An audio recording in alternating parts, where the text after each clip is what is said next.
नमस्कार चलन जानिबा एक गुरुत्वपूर्ण एजुकेशन खबर ब्रेकिंग न्यूज देखंतु लेवल भी रु भी जीवा पाई प्रमोशन हेबा पाई आपणकर ग्रेडेशन लिस्ट प्रस्तुत करा जाउची।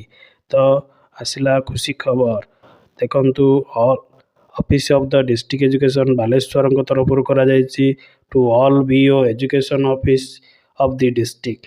तो सबू ब्लॉक ऑफिस माननकु बीओ माननकु यह निर्देशित करा जायछि।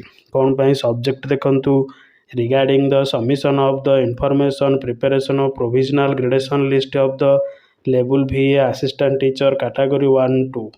तो लेवल भी रो लिस्ट प्रिपरेशन करा जाउछि प्रोविजनल ग्रेडेशन आपनकर भी रु भी करबा पाई। तो को आधार रे करा जिवो तो आपनकर देखंतु रेफरेंस लेटर टी अछि आपनकर 3/5/2025 रे आपणकर स्कूल मास एजुकेशन करथिले। तो यही चिठी रे डीओ कौन कहते चलतु जानिबा with reference to the letter on subject cited above you are requested to submit information of level V elementary cadre teachers your respective block.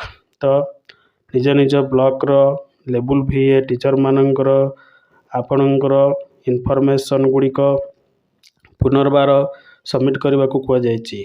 तो निर्दिष्ट फॉर्मेट डीओ बाहर करछंती जो आपणकर आनेक्सर 1 और 2 अच्छी for the preparation of gradation list teachers category 1-2। तो सही आनेक्सर 1-2 को फिलअप करने समस्त बीओ को निर्देशित होइछि। तो एथिरे आपणकर कौन करा जिवो further you are request to verify all document verify all academic and professional qualification certificate including OTT pass certificate। तो आपण को एथिरे पुनर्बार आपणकर समस्त एकेडमिक एवं वृत्तिगत क्वालिफिकेशन रो सर्टिफिकेट ता सहित OTT सर्टिफिकेट गुड़िक देवा पई कह जायछि। एवं affiliation and equivalency recognition both educational and professional certificate those pass from the outside university। जो माने मध्य बाहर यूनिवर्सिटी रे आपण सर्टिफिकेट पाइछंती सेमानकर एफिलिएशन इक्विवेलेंसी एवं रिकॉग्नाइजेशन सर्टिफिकेट गुड़िक मध्य आपण देवा पई कह जायछि। Such eligible teacher submit of the soft copy with duly sign with hard copy. आपण सॉफ्ट कॉपी देवा सहित शिक्षक मानकर हार्ड कॉपी साइन करी 26/5/2025 सुधा आपण दाखल करिवे पॉजिटिवली। तो आपणकर ए ग्रेडेशन लिस्ट खबरटी वर्तमान पहुँचुची जहाँकि 22 तारिख करा जायथिला। तो आपण माने याकू 26 तारिख सुधा करबा पई डीओ निर्देशित करछंती एवं लिखिछंती positively for the preparation of provisional gradation list. तो समस्त शिक्षक जो मानकर ओटीटी अछि ता सहित आपणकर सबुगुड़िक एफिलिएशन इक्विवेलेंसी रिकॉग्नाइजेशन सबुगुड़िक आपणकर देवा पई कह जायछि। तो देखंतु आपणकर आनेक्सर 1-2 देखंतु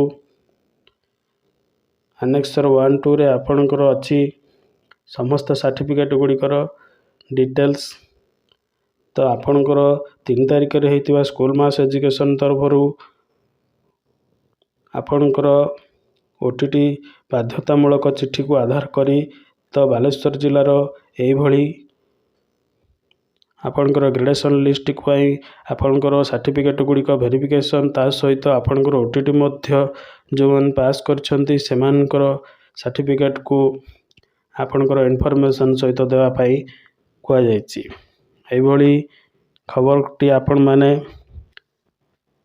अलगा जिला मानकर मध्य हेबा पाई जाउछि। तो आपण माने सजाग हुअन्तु एवं आपणकर ओटीटी सर्टिफिकेट सहित समस्त सर्टिफिकेट गुड़िक प्रस्तुत करी रखन्तु। एई बड़ी इन्फॉर्मेशन पाइबा पाई आम चैनल को लाइक कमेंट सब्सक्राइब करन्तु। जय जगन्नाथ।